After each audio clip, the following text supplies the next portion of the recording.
It's official. Famine has now killed billions, and the entire world economy is on its last leg. The world's about to fall.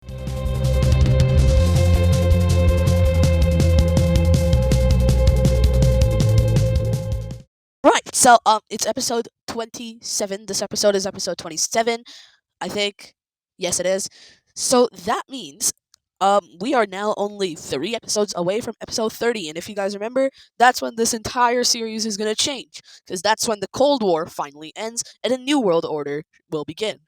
So episode 27, we're just going to be building up to episode 28 and 29, where it's going to be the biggest wars we've ever seen. And firstly, we're going to start over here. This Peace Maintenance Alliance thing finally allows for a lot of its members to join, not these guys. But if we see who has yellow around them, these guys have yellow around them. So these guys are finally allowed to join. Anyone else have yellow around them? Let's just see really quick. No, it doesn't. It doesn't look like anyone else has yellow around them. Um, yeah, it seems to be it. These guys, though, see, no one wants them on their lines because in case of war, they're getting comboed from all sides. Is the British are right there, Allied, yeah, yeah, you guys get it. So the blue team actually does recruit another person. What's this thing? Oh yeah, these are the two independents. Oh yeah, no, never mind. Those guys don't exist.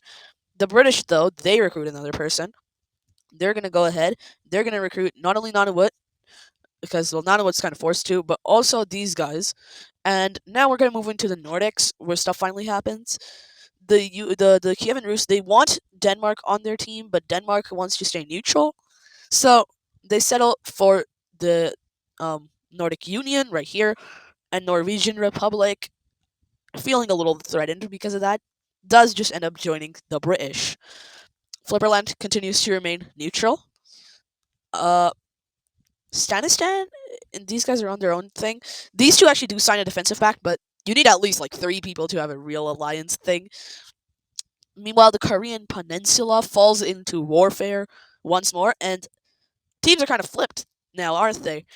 We got the Qing now supporting still the North, and then the Sinos supporting the South. Except now the South is allied with the Kievan Rus, and the North's allied with the British.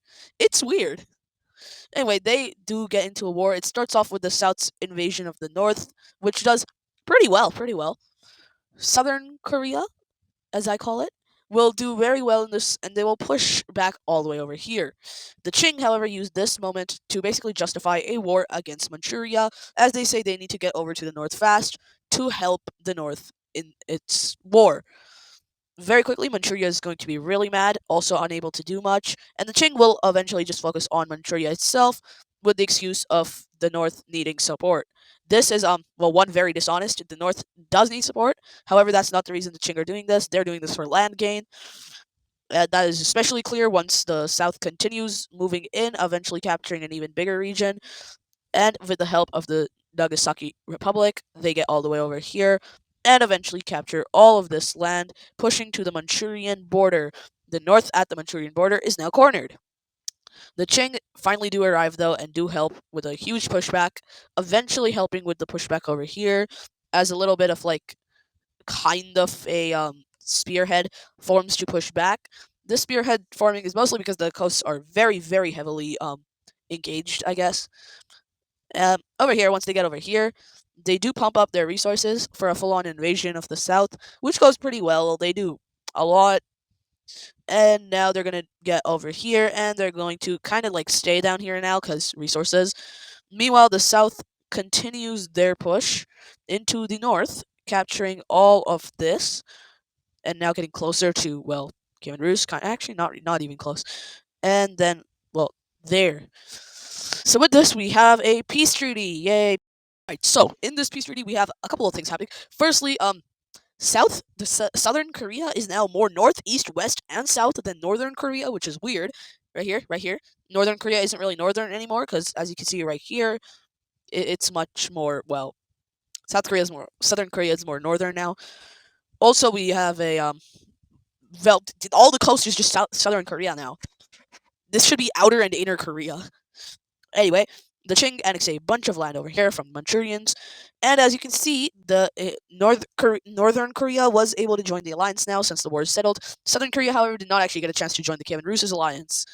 With this, we're going to have a couple of things. Firstly, these guys look to join these guys, which eventually goes to its.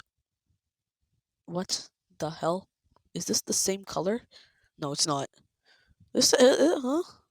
That's way too similar for my liking. I'm going to make this a little bit more darker. Yeah, that should be better. We're just going to mm, well, that was something. It doesn't even look like it changed at all. It I can't see a difference. I don't really see that much of a difference. I'm going to be honest. Like, Well, anyway, we're just gonna change it to that one. That one is much more different.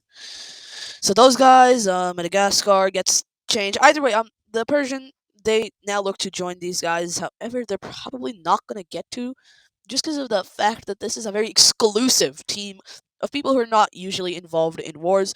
If you know anything about the Persians, they're always involved in a war, literally always. So yeah, they're probably not gonna get to. These guys, however, they go to their final stage of fine, we'll vote on it. They've been on that stage for a couple of centuries now. That's not how time works in this. No, every video is like a couple of years, months, weeks, sometimes.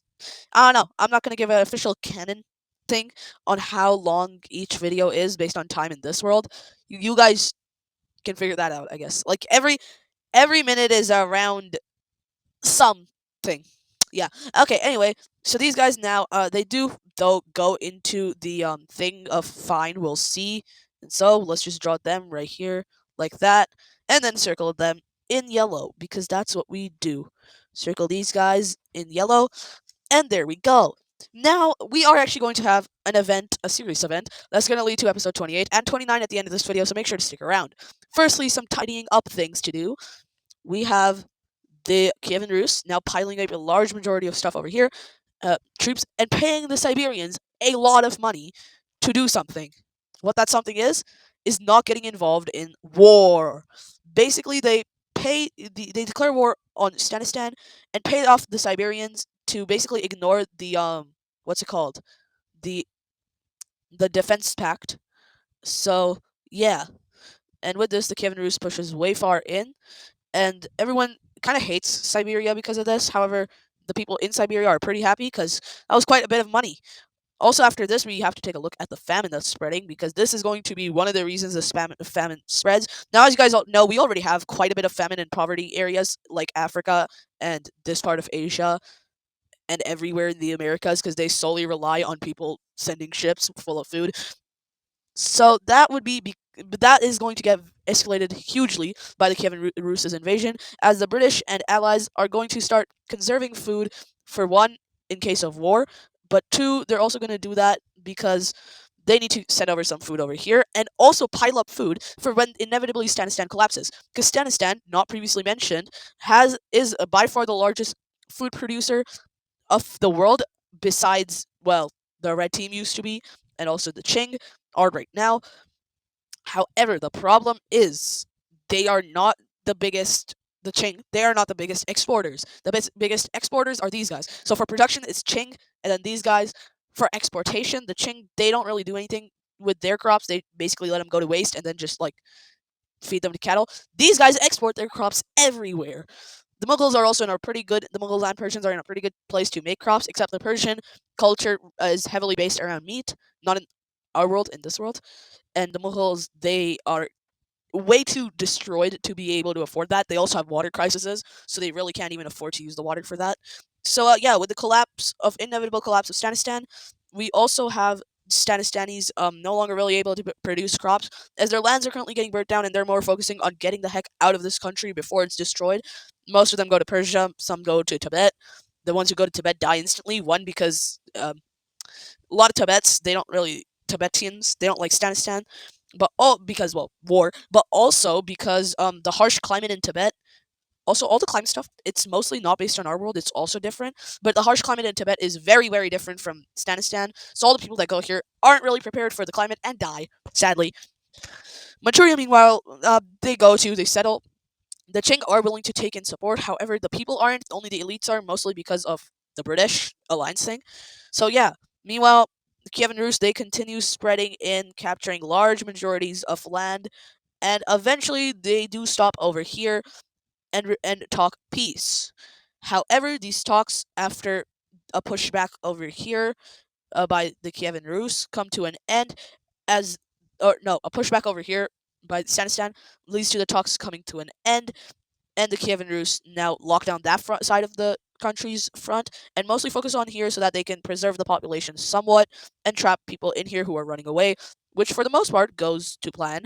They cut this entire region off, leading to the entire country on like the west no longer being able to escape that much because Persia just closed their gates because of an overflow of refugees. And Tibet still has the exact same problems of if you go there, you're going to die because of the climate. This is why their population barely exceeds a billion. By the way, the world population used to be 97 billion. It is now, well, last time I mentioned it, which is like episode 10, it is now 768 billion. We're approaching a trillion humans. Don't worry, this world is way more affordable to live in, I think. Basically, every subscriber I get at the time of recording this, I have 286 subscribers. So one, thank you for that. Two, we're approaching a trillion. But if it's 786 trillion, which is 1 second, let me do the math. All right, we're back. So we have 786 billion, which a billion. How many zeros in a billion? There are 9 zeros in a billion. So by this logic, if we have 786 billion people, that is 9, 1, 2, 3, 4, 5, 6, 7, 8, 9. 786 billion divided by 286. We have around 27 million, 274 million, around that amount of people for every subscriber I have. So that's cool. That was unneeded. I'm going to continue with the video now. Yeah, subscribe. The world population will grow. Also, cure boredom. Over here, we have a continued spreading of the Kievan Rus' troops, eventually collapsing this entire region because most of the population is currently living in Manchuria. Back over here, the capital is like somewhere over here. Not anymore, it's now under the control of the Kievan Rus, as they're going to spread and take over this capital very quickly. And now we have a kind of new event coming up, and this new event is going to be World Famine, officially at its highest. It isn't really new. I don't know why I said it was a new event, but that is because not only was the capital, it was also the largest exportation place, like place where they can export from, but also the largest farms were there. So with this, not only are the Kievan Rus about to get a absolute monopoly, they're also collapsed a giant region over here. You may be asking how these guys actually get their stuff out because they don't have a coastline. Persia, 1. 2, Qing, 3, Manchuria, but then also Kievan Rus themselves. Well, I guess not anymore. They also go through Caspia. Well, not anymore. Again. Eventually, after getting to here, the Kievan Rus finally agree to... Alright, so as you can see, one, I thickened up the borders a bit, just because they were looking way too thin and on the verge of disappearing. But secondly, we have 3 new nations appearing. Kievan Siberia, Kievan Qing, Kievan Tibet, lastly, Kievan Tibet. So these 3 are all puppets, and also as a showcase of the Kievan Rus themselves, they annex a huge chunk of land, and the Manchurians now are also allied to the Kievan Rus because of the showcase of power. Kievan do be dominating in the Asian and European fronts. Everywhere else, it's debatable. But over here, Stanistan is now finally allowed to join the British's alliance. And that's pretty much it. These guys, though, finally decide to do something. And as Qatar joins, well, the blue team's alliance, so does Arabia, who is a puppet state. The red team does want to join an alliance, but no one wants to take them in, which is very sad. These guys, the Egyptians, they kind of want to leave and join those guys, but they don't yet. These guys, however, they do. They completely leave and join these guys right here. So, well, yeah. These guys do want to join an alliance. No one accepts them, though. These guys are accepted in by the blue team. They're a part of that. Or, no, the British. Is there anyone left that's not allied? That's the real question to be asked. Just a few countries here and there that are left that are not allied. Over here, though, we have... Whose team is the Umayyads on? Oh, yeah, this version of the Umayyads are the ones who have the colony, still. And they are a puppet, but they are also this. Okay. The Americans do want that land, which they will probably get soon enough. Meanwhile, the British and the Americans basically agree to a little bit of a border that basically goes like this right there. And the British, they're going to grab up not only this land, but the reason that's there is because none of them can actually go above it. We're actually going to make a little bit of a pivot right here. Yeah, that looks much better. Now, the British, they're going to annex a bunch of this land right here. They're going to take all of that. They're going to just gobble that straight up. They're going to gobble up all of that. Americans, they currently do not have the ability. They are in massive debt and famine. They don't really have the current ability to colonize much more lands. The British, because the British and the Americans, they're both in severe famine now because of what happened in Afghanistan. So is the rest of the world. Most of the rest of the world, not the Kievan Rus. They're currently being chilling because one, they don't even have that much people to feed because most people don't really. They have one of the lowest, like, I guess, birth rates. One, well, not anymore. They used to. But all these stats are pre-war. They had one of the lowest fertility rates, but also two, the people there just barely ate anything anyways. Cause like, what are you gonna do? It's so cold. Why? You don't really want to eat anything. You just want to drink some nice tea. That's it. That's really all you want to do. But now they're gonna eat a lot and very heartily because they have the largest food production land in the entire world now. Yeah. Anyway, the rest of the world is still in famine though. But everyone has their own way of dealing with it. We're going to be focusing on American and British ways. Basically, the British's way of doing it is just colonize as much as of the Americans as you can, because all the native tribes, if you have them on your side when you colonize them, they're going to make food for you, more jobs and everything. The American way is just don't get the country too big, don't have too many, don't like have too many kids for the parents.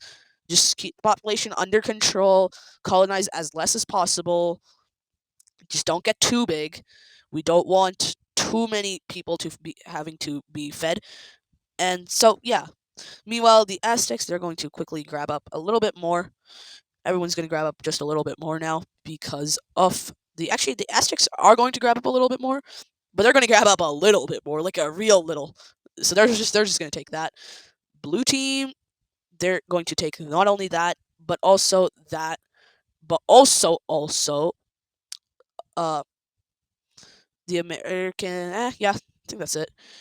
I mean, I don't know if I want Texas to get more land. I think I'm going to actually not let Texas get that big because we do still want the Texan Republic existent, but I do kind of want the Americans to have a lot of land as well. So we are going to give the Texans some land, but it's going to be very small, and that's going to be their last ever colonization as well. Meanwhile, there is actually something special to these lands. While colonizing this, Texas has a very, very different way of colonization than the rest of the nations who colonize. They have the ways that the red team did, and they have the ways that were like back popular back in the day. Not they're very inhumane ways.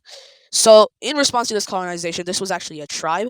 They are colonized. Don't you worry, they're going to be colonized. But that's going to come at the risk of now being thrown out of the alliance. You heard that right. The Texans are officially unallied to the British. Now, this is because of the way they did this. They kind of just killed all the like soldiers. Not only that, but they also killed the monarchy of this tribe and the leaders of it, so it's in complete chaos and now bound to them. They also killed all the children of the tribe, killing its future. And basically, it's a very horrible thing that they did. And so, in response to that, not only global heavy sanctions, even from the Kievan Rus, but also they're kicked out of the British alliance. And now they're just kind of there. They're just going to be there. They're probably going to get invaded very, very quickly in case of like a war with America now. Because previously the British response would have been, okay, both of you calm down. We're freezing both of your memberships until the war ends. Which would, I guess, be a perfect time for the Kievan Rus to declare war and get into the war. Either way, though, now if it happens, there's absolutely nothing stopping the Americans from just going full on in and absolutely obliterating. Uh, with this little spike over here was the last thing that the Americans get over this line, because this line is supposed to continue on infinitely until it touches the borders of another country, such as the Blue Team. I don't think it will ever touch the Blue Team, but it will touch the Kievan Rus' independent colony, which is recognized by most of the world, but people still continue to neglect what's happening over here in the world. Anyway, eventually the Americans are going to colonize a little bit more land after they get some food packages delivered from the British as a part of an aid thing, but also the British themselves. Their colony is also kind of starving now, but they're going to colonize this land, and this is where the world is finally introduced to an uncontacted nation, these guys. And if you remember last video, I said I'm going to finally this video tell who actually knows of these guys' existence and who does not. And those people are going to be the blue team, the Aztecs, and that's it. That's literally it. No one else knows about them. But immediately war ensues because the Americans, they signed the treaty with the British not knowing anyone was here, so they kind of feel cheated out of this land, and so they very quickly invade. However, the blue team responds in the only way they know how to, with sanctions, but also they're basically like, come on, man, really gotta do this to these guys? Like, they're just being chilling like that, bro. Why you gotta do them dirty like that? And eventually, after an occupation, the Americans do withdraw on certain conditions. One, their thing with the British is extended over here, but two, they are they they get help to colonize all of this. Three, these guys right here, they give up a lot of land. They're gonna have to give up all of this to the Americans. Like, all of this is going to go straight to the Americans. But also, they're also gonna have to give this up to the British, and oops, and they're going to, well, give that land up right now. So taking a look at this is going to look a lot more like that now. Actually, no. We are going to move this border thing a little bit this way, like that, kind of. And the Americans are just going to stop over there instead of going all the way over there. So this is our little cozy part of the world. Nothing happens here, except for that one war. This country is literally perfect. So yeah, Americans, they get that. They also get that. And now we have the U.S. stopping, or not the United States, the the Union of African, or not African. Why is that African? The African Union is over there. This is the American Union, America. They're gonna get all of that stuff, and now we have the Americans. They are also going to go ahead and colonize this land right when they can, just like that. They're also going to capture all of that, and now they are pretty happy with the conquering of land so far. One last thing they are going to do is purchase some land. This one is not an invasion. This one is a purchasing, and they're going to purchase this land from these guys again. But these guys are going to unite with another republic and also finally border the blue team right here and right here. Their closest allies, and then all these other things are just turned into a no man's land for now. We don't know what's going to happen with it later. Meanwhile, they also begin. These guys too are really good with everybody around them, and other than that war, the American and this pink nation, they are finally chill, and the Americans do allow for free visa-less transport of goods and stuff from this thing, as these guys begin readying to evacuate it and give it over to the British. The British do, as a sign of goodwill, give up a little bit of money as well. But there is one more thing. These guys do, as although they're recognized by the entire world now, they themselves only recognize the Americans, the Aztecs, these guys, the British, basically the guys they border, just because they don't want relations with anyone else. They just straight up don't want relations with anyone else, which, that's weird. You'd want relations. But they just want to keep themselves calm. They just want to relax. They're basically the Switzerland of this world. They're also one of the biggest tourist destinations now, because they have a huge palaces for their royal families who almost died in that war. But now, as a little sorry thing, the Americans basically signed an agreement saying we will protect the royal family from any danger that they so wish to us to protect them from. And over here, the British finally, they also colonize all this, and with this, have this looking as the world. This is literally just Canada. Yeah, so there are some like things from our world in this world. Oh, the sweet little gap that lets the British have a non-freezing port and go all the way over here. Anyways, with that, I hope you guys enjoyed this video, World Famine. Yeah, next video is going to be insane, and the video after that is going to be even more insane. And then episode 30, we will finally see who wins against the Kievan Rus and the British team. Goodbye.